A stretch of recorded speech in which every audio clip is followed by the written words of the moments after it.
هذه إذاعة إرنا.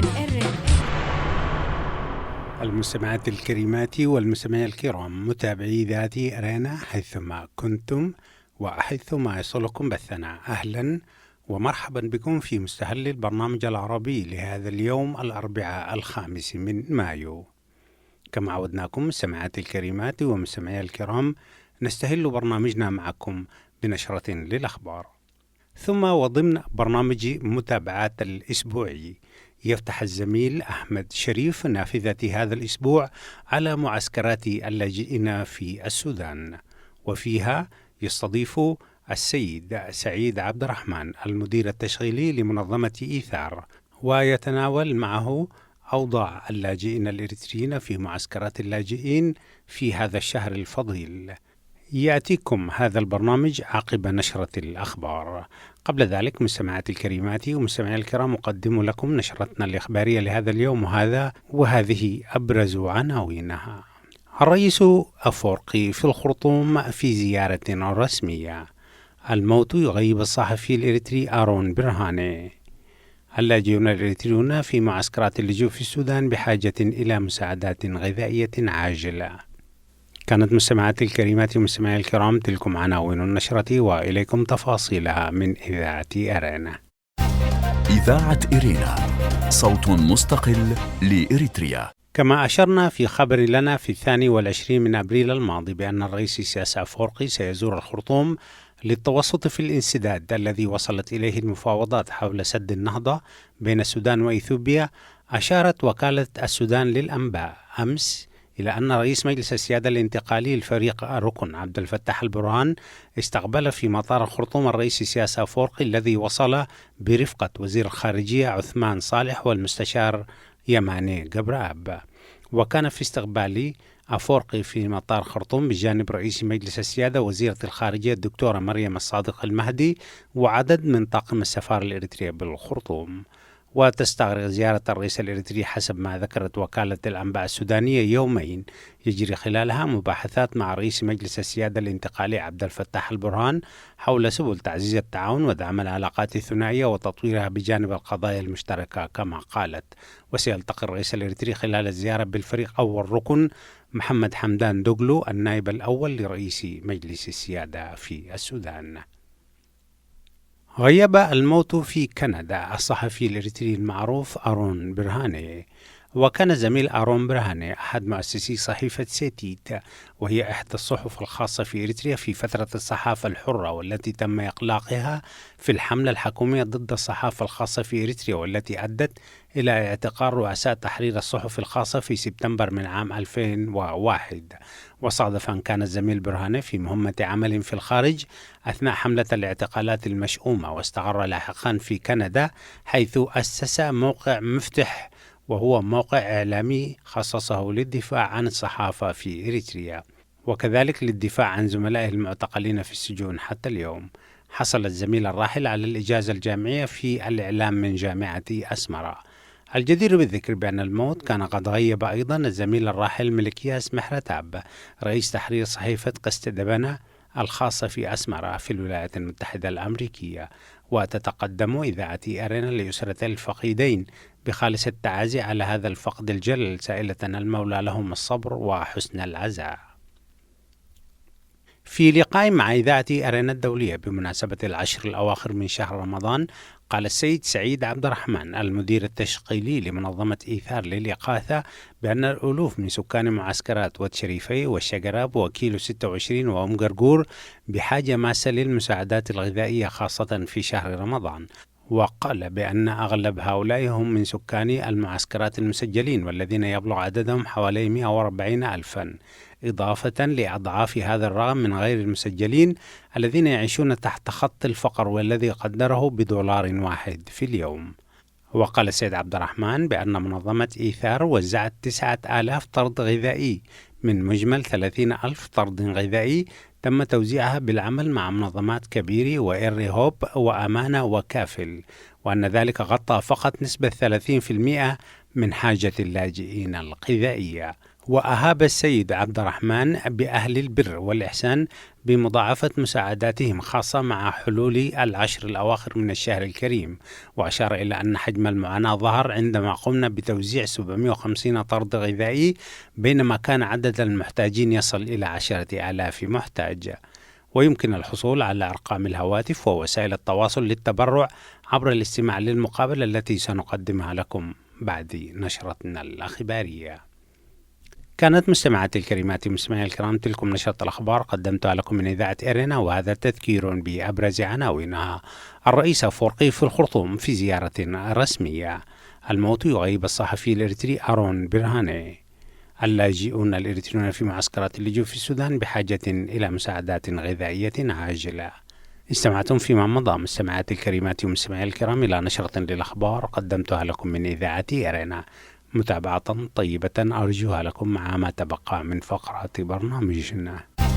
إذاعة إرينا، صوت مستقل لإريتريا. المستمع الكريم، السلام عليكم ورحمة الله وبركاته. مستمعين الأعزاء في كل مكان، ها نحن نلتقي وإياكم مع حلقة جديدة في برنامج متابعات. واليوم وتمشيا مع البرامج الخاصة في شهر رمضان المبارك، في البدء خلونا نقول إنه تقبل الله منا ومنكم الصيام والقيام في هذه الأيام المباركات العشر الأواخر، وإن شاء الله الدعوات تكون مستجابة بإذن الله. حبينا من خلال إذاعة إرينا الدولية أن ندخل وإياكم إلى أوضاع أخواننا وأهلنا وأبانا وأمهاتنا وأحبابنا في معسكرات اللجوء في السودان.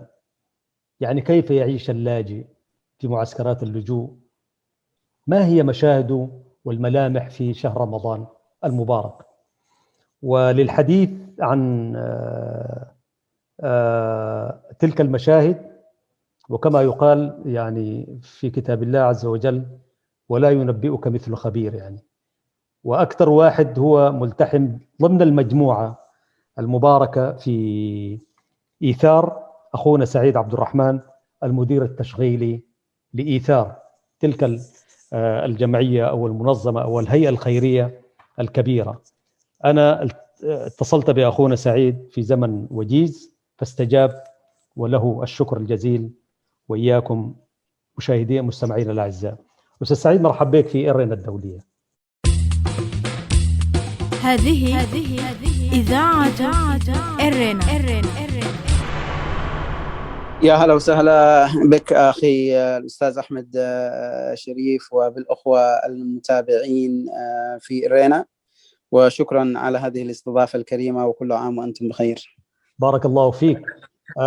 عزيزي المستمع، ربما نحن نتضايق من الحالة التي نعيشها ماليا واجتماعيا وما إلى ذلك،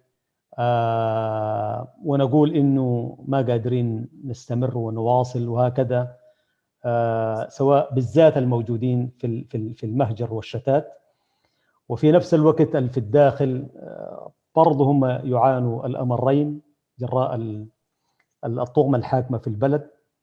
ولكن رغم هذا وذاك، يعني أعتقد مشهد واحد من مشاهد أخواننا وأهلنا في معسكرات اللجوء ولسنوات طويلة ربما تخلينا نقول نحن في نعمة والحمد لله على الرغم من كل الأشياء الموجودة. وعشان كده نحن قصدنا إنه نستضيف أخونا سعيد عبد الرحمن الأخ العزيز المدير التشغيلي لإيثار عشان يدينا ملمح بالله كيف يعيش اللاجئ في تلك المعسكرات. أستاذ سعيد تفضل، الميكروفون معك.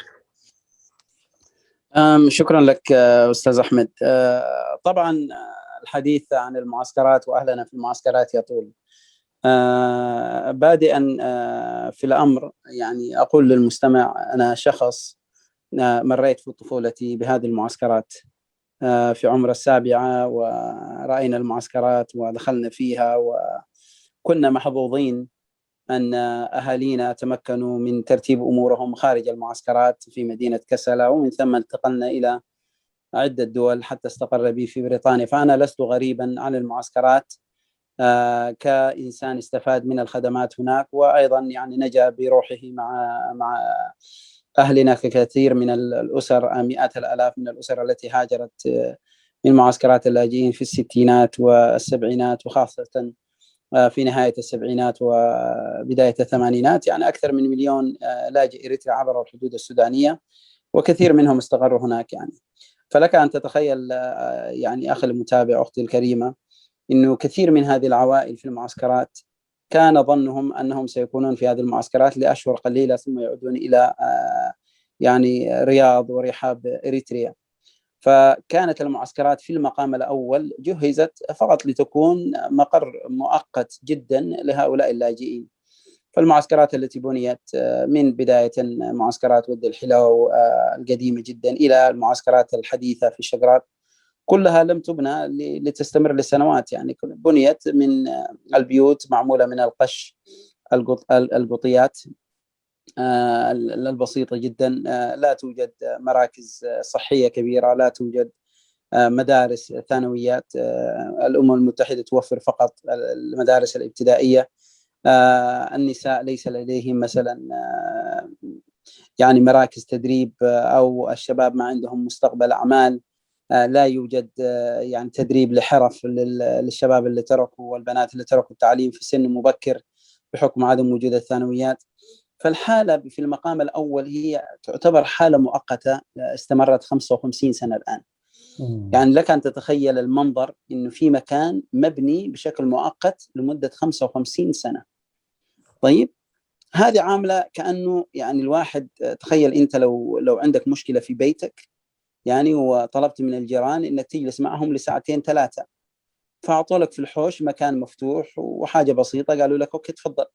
فأنت استمريت في هذا المكان المفتوح يوم، يومين، شهر، شهرين، سنة، سنتين، تخيل إيش حيكون وضعك. فمعظم الناس في معسكرات اللاجئين للأسف الشديد يعيشون حياة تعتبر مؤقتة وليست مستقرة.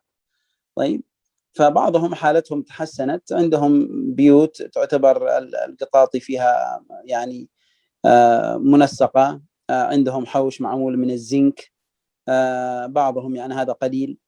بعض المعسكرات فيها استقرار نسبي زي كيلو 26، زي ود شريفي، بعض المناطق في ود شريفي، مناطق زي كاروكورا حولت لقرية سودانية، هذه فيها نوع من الاستقرار. فالاستقرار هذا يعطي نوع من الطمأنينة للأسر. لكن معظم غالبية الأسر يعني تعيش حياة بسيطة. فالآن يعني أنا أعطيتك صورة خلفية عشان الناس تفهم يعني معنى إيش الفقر والحاجة في هذه المجتمعات. معظم العوائل ليست لديها يعني الطعام اليومي للأسف الشديد. يعني لا توجد يعني كثير من الأسر التي لديها الإمكانيات أن تعيش حياة كريمة لمدة أسبوع. أكثر الأسر تعاني. أبسط الأمور مثل العدس والدقيق والزيت لا يوجد يعني. فهذا في الأيام العادية، فما بالك في رمضان. يعني الأمور لن تتغير بشكل مفاجئ في رمضان وهؤلاء الناس يجدون مثلا ما يسدون به أرماقهم فجأة. لا يوجد. حقيقة الأمر إن الناس تعاني معظم العام، بالنسبة لهم رمضان طول السنة رمضان. يعني سواء نحن يعني بالنسبة لنا صيام رمضان هو شهر بساعات معينة، ثم موائدنا الحمد لله مليئة بخيرات التي أنعم الله علينا بها مليئة. في المعسكرات طول العام لا توجد أطعمة في كثير من البيوت، لا يوجد دقيق، لا توجد الزيت والسكر. أبسط الأمر أهلنا يحبوا القهوة، فكثير من البيوت لا يشربون القهوة لأنه حتى السكر لا يوجد يعني. فطبيعة المعسكرات بالذات المعسكرات اللي هي ذي الشقراب، قرقور، كيلو 26، ود شريفي، اللي فيها عوائل ضخمة جدا يعني عدد ضخم جدا، زي شقراب فيه أكثر من 50,000 لاجئ يعني. طيب كثير منهم يعتبر يعني 20 درجة تحت خط الفقر يعني. لا يوجد شيء. لما تروح البيوت، عندما أقول الأخوة المتابعين والمستمعين، لما أقول لا يوجد شيء، كلمة لا شيء لها معنى آخر في هذه المعسكرات. أنا وأنت بالنسبة لنا قد يعني لا يوجد شيء في الثلاجة، معناها يمكن ما عندك حاجة تملى العين للغداء، أو قد يكون موجود شوية حليب وخبز وكذا، فأنت تقول والله ما عندنا حاجة. عندما أقول لا يوجد شيء في المعسكرات، والله حتى الماء النظيف لا يوجد، خبز جاف لا يوجد، عدس بسيط جاف لا يوجد والله يعني. وأنا أحلف ومفترض إنه والله أحلف، لأنه أنا عارف إنه الأخوة ربما بحكم إني متواجد في المعسكرات لعلهم يأخذون مصداقيتي من باب إني أتواصل معكم بشكل مستمر. لكن نعم لمن لا يعرف المعسكرات، أنا في نهار رمضان يعني وأحلف بالله إنه هؤلاء الناس في بيوتهم بعضهم يمر عليه الليلة والليلتين لا يوجد شيء، فهذا السواد الأعظم. لكن من تيسر له أخي أستاذ أحمد، يعني في الحاجات الأساسية في المعسكرات عندهم الكسرة، اللي عنده دقيق بيعمل الكسرة أو بيعمل عندنا العصيدة الإريترية المعروفة، يعني عصيدة بسيطة. يعني لو ما نقول عصيدة كمان الناس ما يتخيلوا إنه في سمن وفي حاجات حلوة، لا، يعني عصيدة بسيطة. لو وجدت زبادي، غالبا العصيدة هذه بيأكلوها بالعدس أو بيعملوا لقمة في الغالب. هذا هو اسمه إيش. في رمضان الناس ممكن يعني تتوفر لديهم التمر من خلال المؤسسات الخيرية أو الصدقات التي تأتيهم، ويكون عندهم 10 كيلو سكر يمشيهم ممكن نصف رمضان أو رمضان كامل. معظم الناس يعني في حالة صعبة، فليس هناك والله ما يوصف على مائدتهم للأسف الشديد. يعني أنا كنت أتمنى هنا أتغنى بموائد الإفطار في المعسكرات والله، لكن يعني تحريا للحقيقة لا يوجد والله ما نتغنى به. يا سبحان الله. ونسأل الله إنه أستاذنا سعيد عبد الرحمن إنه ربنا يفرج. إذاعة إرينا، صوت مستقل لإريتريا. طيب هي الحياة أصلا يعني عشان أنت حتى زي ما قال ربنا إنه الواحد يطعم من جوع ويؤمن من الخوف، وطالما يعني المسألة ليست جوع فقط، حتى أعتقد برضو الأمن هم دائما خائفين، حيث لا أمن ولا طعام. يعني هل دي بتخلي خصوصية أو تميز تلك المعسكرات بذلك البؤس عن معسكرات كثيرة موجودة في العالم؟ يعني معسكرات اللجوء، برج البراجنة وغيره في عدد من المعسكرات. تفتكر لمن يقول إنه ما هي حياة المعسكرات هي هكذا، ليش نحن نبالغ؟ أنا شخصيا ربما أقول إنه يعني جوع وخوف مزدوج والمدة الطويلة. لكن كده دينا برضو أنت قراءتك للمسألة دي فيما نقول نحن، وزي ما أنت شاهد عيان على معاناة أهلنا وأحبابنا في تلك المعسكرات. هو سبحان الله من المسلمات أن الخوف الأمن وسد حاجة الإنسان من الطعام هو يعني ذكر في القرآن. يعني الله عز وجل يمتن على أهل قريش يعني في سورة قريش، وكلنا نعرف ذلك، يعني أطعمهم من جوع وآمنهم من خوف. فهذا يعني حاجة الإنسان الضرورية من إحدى الضروريات الخمسة.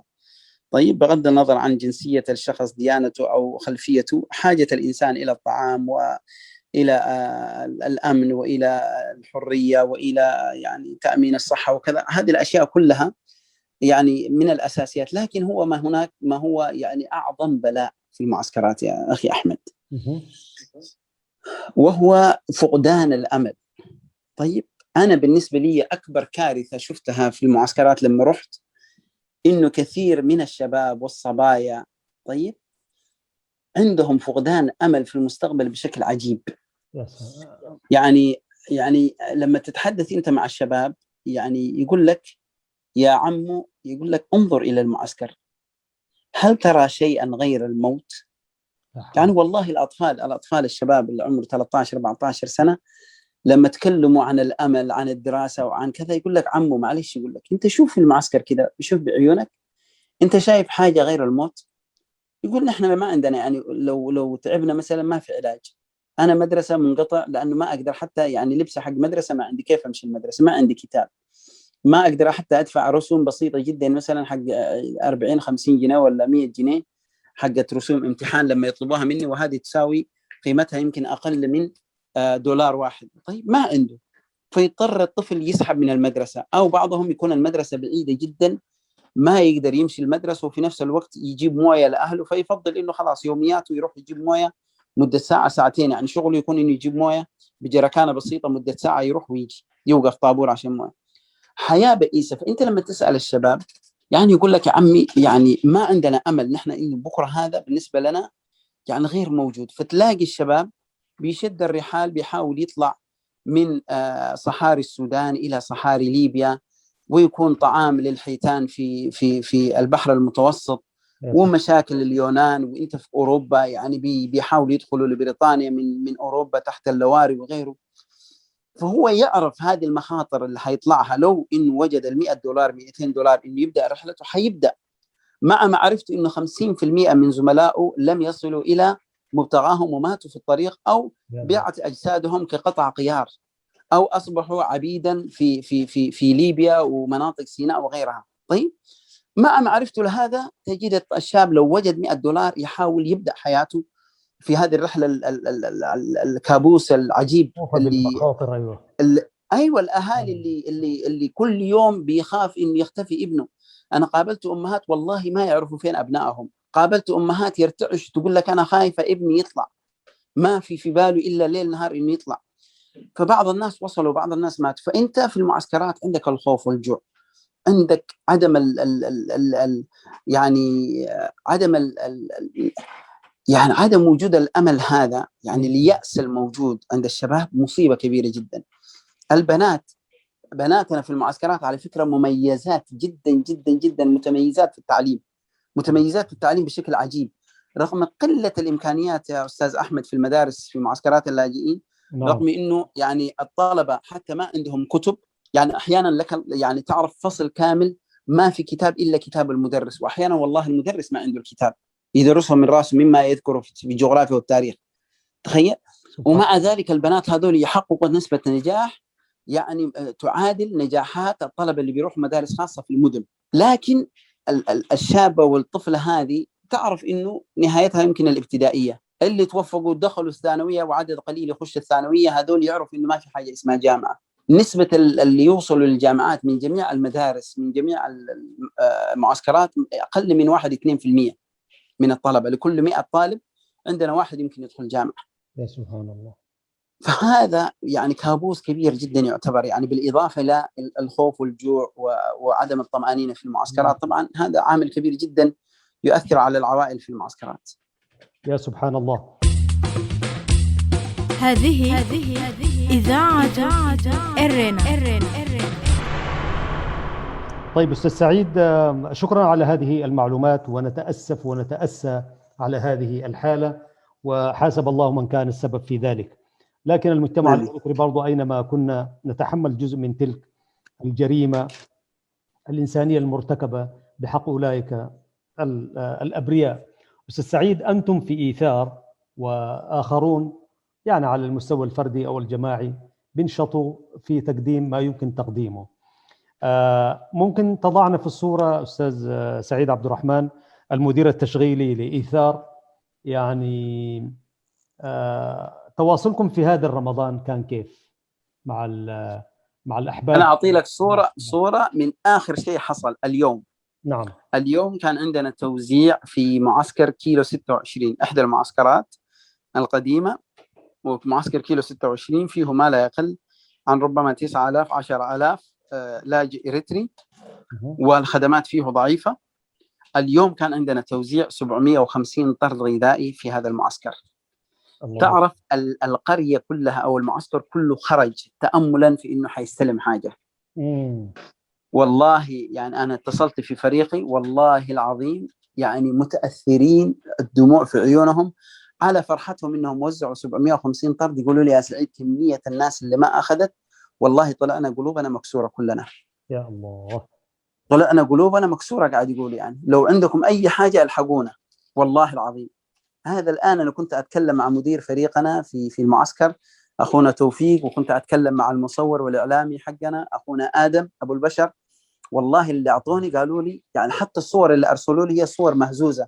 يقولوا لي من الزحمة ما قادرين حتى نصور صور عدلة، الناس مش قادرة تبتسم لأنه الضغط على الناس، طابور واقفة من الصباح وإحنا يا دوب يعني سبحان الله. طيب هذا طبيعة السعيد، حجم التوقعات في المعسكرات كبير. نعم. طيب لمن يستمع إلينا الآن وإن شاء الله يعني تلقى السمع وهذه المعاناة وهذا النداء يصل إلى أذن المستمع، يعني لو داير الآن واحد مثلا يقدم حاجة، كيف يتواصل مع إيثار؟ أنت ممكن تديهم عناوينكم، أرقامكم، للاتصال، للتبرع، وإن شاء الله بالتأكيد في هذه الأيام. بالتأكيد. طبعا احنا عندنا الويب سايت، لو مجرد واحد عمل إيثار ريليف بالإنجليزي حيطلع لك مباشرة الويب سايت حقنا، ومباشرة ممكن تروح وتنقر على يعني دونيت، تبرع، ويطلع لك المواد اللي ممكن تتبرع فيها، يعني سواء زكاتك أو صدقتك أو إفطار صائم أو سلة غذائية بيطلع لك. فإيثار ريليف الويب سايت بكامله www.etharrelief.org، وإثار التهجئة بتاعها ETHAR Relief RELIEF. طيب هذا أولا. الشيء الثاني برضو عندنا يعني واتساب نمبر جدا سهل، 0242 هذا حق بريطانيا، بعدين 78 40 40 45 45. طيب الرقم مرة ثانية 0242 هذا مدخل حق بريطانيا، بعدين 78 40 40 45 45. طيب هذا رقم حقنا. وأيضا عندنا احنا مندوب ومكتب في استراليا، اخونا محمود في استراليا، بارك الله فيه هو والفريق، يعني ما قصروا. ممكن برضو اخونا محمود عندنا رقمه، ممكن يعني اقراه للتاكيد يعني. نعم. طيب محمود استراليا. نعم. الرقم حق محمود يعني الرقم الاسترالي 61401 129 708. الرقم مرة ثانية 61401 129 708. هذا الرقم برضو أخونا محمود محمد هو من يمثلنا في أستراليا، وعندنا مكتب وفي رقم حسابات بنكية وكل شيء في أستراليا عندكم أيضا، ممكن الواحد يتبرع. عدا ذلك ممكن أخي أحمد يعني في الفري يعني إنك توزع رقمي، الناس اللي سمعوا الحلقة وعايزين يتواصلوا مع إيثار ويستفسر أكثر إن شاء الله. يعني لا تشعروا بالحرج، نحن يعني في تحت أمركم إن شاء الله. جزاك الله خير يا أستاذ سعيد عبد الرحمن، تفضل. هذه إذاعة إرنا. بالعودة إلى حاجة المعسكرات أخي أحمد، المعسكرات فيها ما لا يقل عن 130-140 ألف مسجل لاجئ مسجل، هذول المسجلين، وفيها يمكن ضعف هذا العدد اللي هم غير مسجلين أو نازحوا للمدن ويعيشون في أطراف المدن في كسلة وغيرها. طيب وأكثر الناس حتى اللي كانت في اللجوء وأخذت الجنسيات السودانية وغيرها لسه تعيش تحت خط الفقر للأسف الشديد. ومما زاد المصاعب إنه مناطق زي السعودية والخليج الناس الكثيرة اللي كانت بتساعد أهاليها هي الآن في حاجة لمساعدتها. يعني الناس كثيرة كما سمعتم يعني هاجرت من السعودية إلى مصر وإلى أندونيسيا وغيرها يعني، وهذول كانوا يدعموا عائلتين ثلاثة، كل عائلة في السعودية الآن هاجرت كانت تدعم عائلتين ثلاثة في المعسكرات. الآن أصبحت الحاجة مضاعفة، ففي حاجة ماسة لشعبنا اللي موجود في مناطق أكثر أريحية، أستراليا، كندا، نحن في أوروبا، والناس اللي مرتاحة نسبيا في الخليج وكذا، في حاجة ماسة إنه يكون في تفاعل عندنا ويكون في استقطاع لأهلنا. يعني حتى لو كان عندك أسرة تدعمها في إريتريا أو كذا، يعني إن شاء الله لا يضرنا إنه يكون عندنا نخصص $50 أمريكي $100 أسترالي في الشهر ندعم بها مثلا أسرة في المعسكرات، لأن هذا واجبنا، ولعل الله عز وجل بترابطنا مع بعض إنه يرحمنا أجمعين يعني ويغير حالنا وحال الشعب الإريتري لا يسر أحد. نعم. ويغير حالنا يعني. والله عندنا الله. نعم تفضل. نعم. فعندنا في معسكر، أنا أعطي لك إحصائية سريعة، مثلا معسكر الشقراب فيه ما لا يقل عن 50,000، معسكر والشريفي فيه 39,000، معسكر أم قرقور 19,000، معسكر يعني كيلو 26 حوالي 9,000. معسكرات الثانية يعني كلها فيها ما لا يقل عن يعني 5-6,000 إريتري، وكثير من المناطق في كسلة والقضارف وبورسودان فيها شعبنا الإريتري يعني تحت خط الفقر. فإحنا عندنا عدد ضخم جدا، ولو جينا حقيقة لو قلنا كم طرد نحتاج مثلا عشان نسعف أهلنا في رمضان، نحتاج ما لا يقل عن 30-40 ألف طرد غذائي عشان نصل لكل الناس. احنا حتى الآن وزعنا تقريبا 9,000 طرد، وأتوقع مؤسسات مثل كبيرة، أمانة، كافل، الريهوب ومجموعة الأخوة اللي موجودين في أستراليا وغيرها قد يكون وزعوا 3-4 آلاف طرد غذائي، فيكون وصلنا يمكن لحوالي 30% من ناسنا، ليس أكثر من ذلك. إذاعة إرينا، صوت مستقل لإريتريا. نعم، يعني مع الأسف الشديد، ولكن نسأل الله إن شاء الله. أولا شكرا لإيثار، وشكرا لبرضو الجمعيات أو المنظمات الثانية كافل وغيرها وغيرها على قيامهم وعملهم المباشر في هذه المحنة الإنسانية اللي بعيشها أهلنا وأحبابنا في معسكرات اللجوء. أستاذ سعيد، نحن هدفنا من هذه المقابلة إنه نسلط الأضواء، وعسى ولعل من يستمع إلى هذا البرنامج وفي نفس الوقت يتفاعل. والمسألة زي ما قال أخونا سعيد، نحن رمضان شهر واحد بيجينا في العام، ونعاني ما نعاني مع كل خيراته وبركاته، لكن هناك على مدار السنة رمضان بالنسبة لهم، فلا يعني ما تأخذ على بأنه رمضان انتهى. أولئك الناس دائما عايشين تحت الرمضاء، وعايشين الجوع والخوف وفقدان الأمل. نسأل الله سبحانه وتعالى. أخونا سعيد عبد الرحمن المدير التشغيلي لإيثار، نسأل الله أن يفرج عن أهلنا هذه الكربة، وفي نفس الوقت نتمنى لكم النجاح ومزيد من التلاحم. أيها المستمع الكريم، قدم أخي أحمد لو سمحت لي بس يعني إشراقة سريعة جدا. يعني إحنا تكلمنا عن ربما مآسي كثيرة حتى لا يشعر الشخص المستمع إنه كلها مآسي فقط المعسكرات. أيضا يعني نبشرهم إنه أبنائنا في المعسكرات ممن وجدوا فرصة التعليم. يعني الحمد لله السنة هذه سعدنا جدا إنه مدرسة زي مدرسة المستقبل في كسل اللي فيها بعض أبنائنا من المعسكرات والأيتام حققت أكبر نجاح في منطقة الشرق السودان.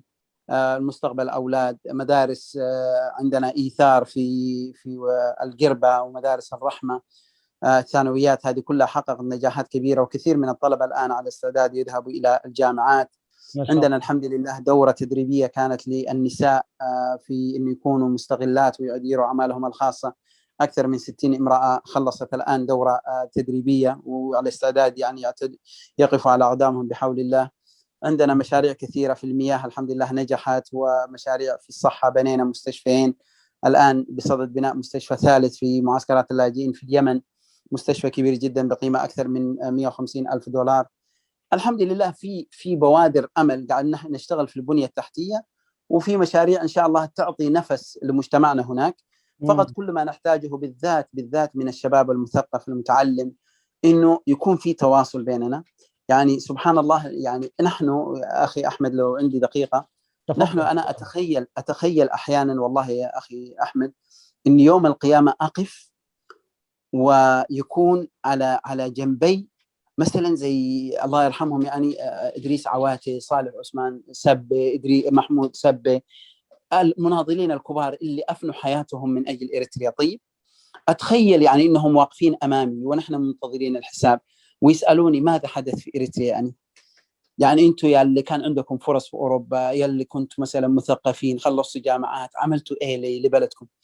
يعني مقابل هؤلاء الناس على قلة إمكانياتهم يعني ضحوا بأموالهم وأنفسهم، ويعني قضوا نحبهم هم يعني من أجل إريتريا. والله أتخيل أقول يا ربي نحن عندنا كل الإمكانيات، إيش اللي ينقصنا؟ إنه نتحرك تحرك إيجابي مع بعض ونتجاوز الخلافات اللي موجودة بيننا وننظر للمستقبل. يعني أنا أتمنى والله من خلال يعني منصتك إنه كثير من المثقفين يكون في التفاف مع بعض، نتكلم بغض النظر عن الخلفيات السياسية والدينية والخلافات اللي عندنا.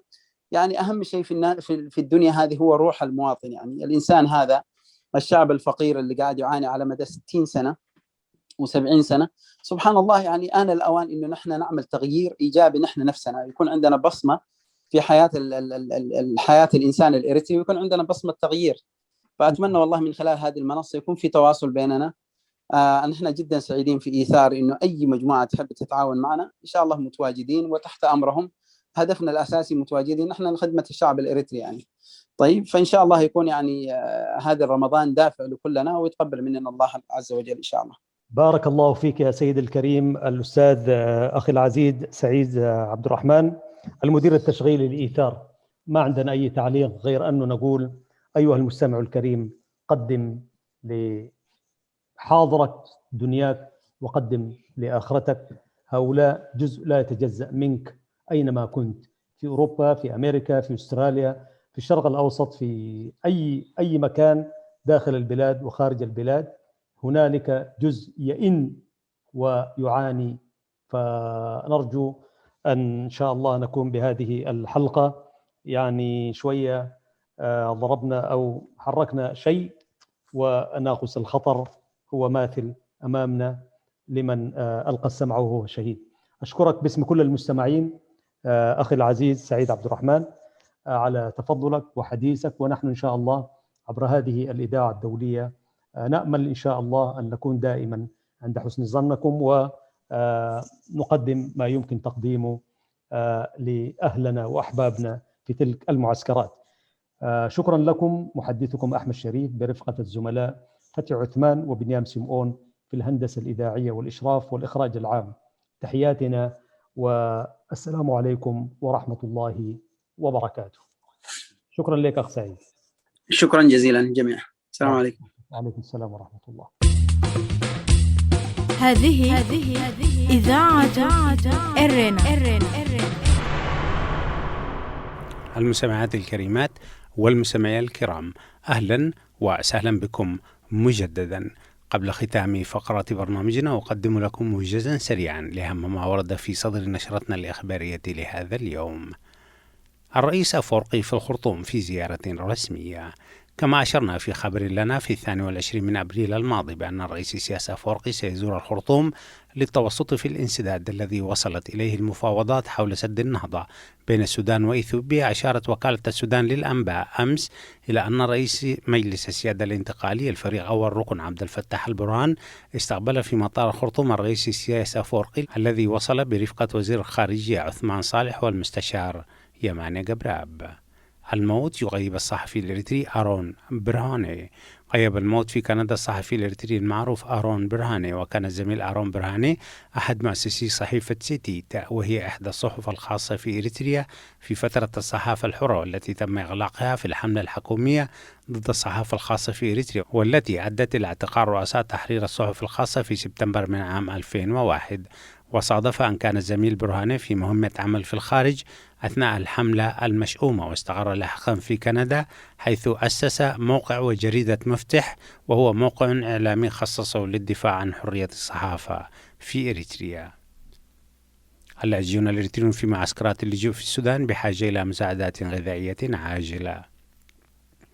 في لقاء مع إذاعة إرنا الدولية بمناسبة العشر الأواخر من شهر رمضان المبارك، قال السيد سعيد عبد الرحمن المدير التشغيلي لمنظمة إيثار للإغاثة بأن الألوف من سكان معسكرات واد شريفي والشقراب وكيلو 26 وأم قرقور بحاجة ماسة للمساعدات الغذائية في شهر رمضان الكريم. وقال بأن أغلب هؤلاء هم من سكان المعسكرات المسجلين والذين يبلغ عددهم حوالي 140 ألفا، إضافة لأضعاف هذا الرقم من غير المسجلين الذين يعيشون تحت خط الفقر والذي قدره $1 في اليوم. كان هذا مستمعات الكريمات ومستمعي الكرام موجزا لأهم ما ورد في نشرتنا الإخبارية لهذا اليوم، وبه نكون وإياكم قد وصلنا إلى نهاية فقرة برنامجنا. قبل الختام مستمعات الكريمات ومستمعي الكرام أذكركم دوما بأنكم يمكنكم الكتابة إلينا والتواصل معنا على البريد الإلكتروني arabic@gmail.com. حتى الملتقى بكم مجددا مستمعات الكريمات ومستمعي الكرام في حلقة جديدة من برنامج متابعة الأسبوعي والبرامج الأخرى لإذاعة إرنا. تقبلوا تحياتي زميلي أحمد شريف، وتقبلوا كذلك تحياتي محدثكم فتحي عثمان، وتحياتي زملائي في الاستوديوهات الرئيسية للإذاعة في باريس، ودمتم في رعاية الله وحفظه وأمانه. هذه إذاعة إرنا.